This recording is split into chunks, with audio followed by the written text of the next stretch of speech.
प्रेरित 3। दिने पीतर और जोहन प्रार्थना समय अपराह्न 3टा बेले उपासना मंदिर को जाउथिले।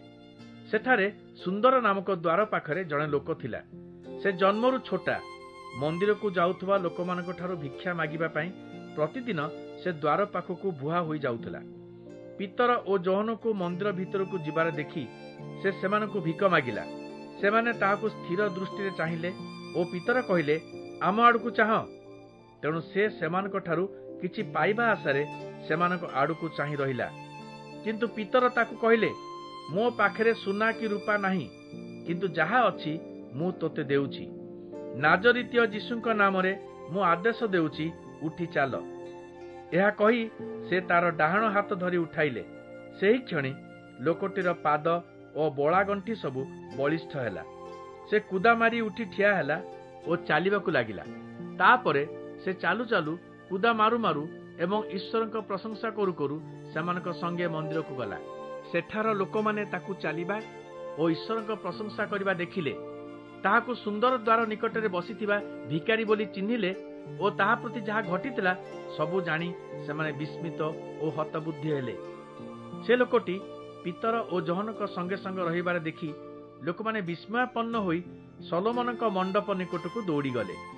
पीतर सेमानकु देखि कहिले, हे इस्राएलीय भाई माने, तुमे काहेकि एथिरे आश्चर्य होई आंभ मानक आड़े एपरि चाहि रहिछ? तुमे माने कोन भाबुछ जे आम निज शक्ति रे बा आम ईश्वर परायणता हेतु आमे एही लोककु चालिबा शक्ति देइछु? आम पूर्वपुरुष अब्राहमकर ईश्वर, इसहाक और जाकुबंकर ईश्वर तांको सेवक जीशुंकु ऐश्वरिक गौरव प्रदान करिसंती। किंतु तुमे तांकु कर्तृपक्ष मानकर हस्तरे समर्पण कल। एपरिकी पिलात तांको मुक्त करने स्थिर करथिले सुद्धा ताहांकु पिलातंक सम्मुखरे प्रत्याख्यान कल।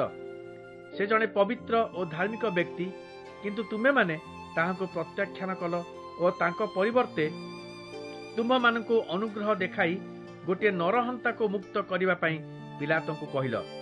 जे जीवनर पथ प्रदर्शक तुमे तांकु बद्ध कल, किंतु ईश्वर तांकु मृत्युरु पुनर्जीवित करिसंती। आमे एहार साक्षी।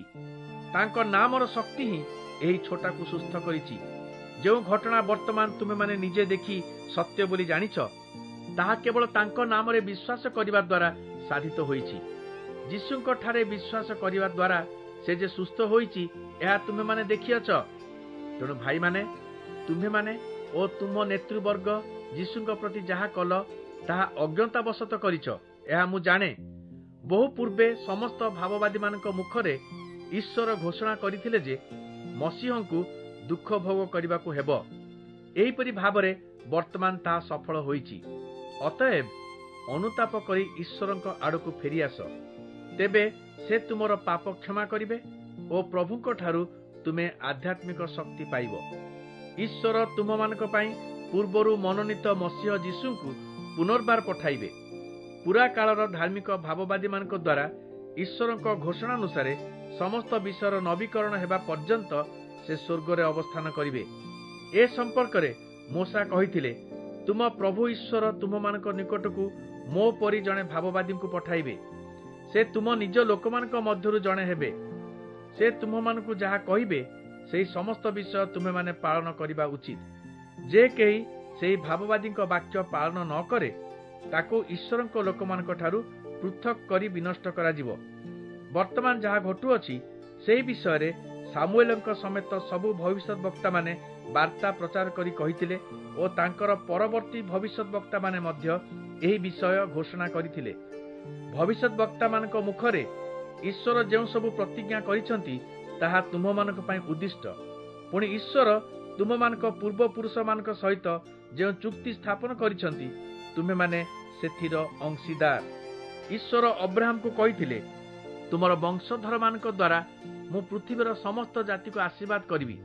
तेणु ईश्वर तांको सेवकंकु मनोनीत कले और तुम प्रत्येकंकु कुपथरु फेरी आसिबार सौभाग्य देबा पई प्रथमे तांको तुम मानक निकटकू प्रेरण कले।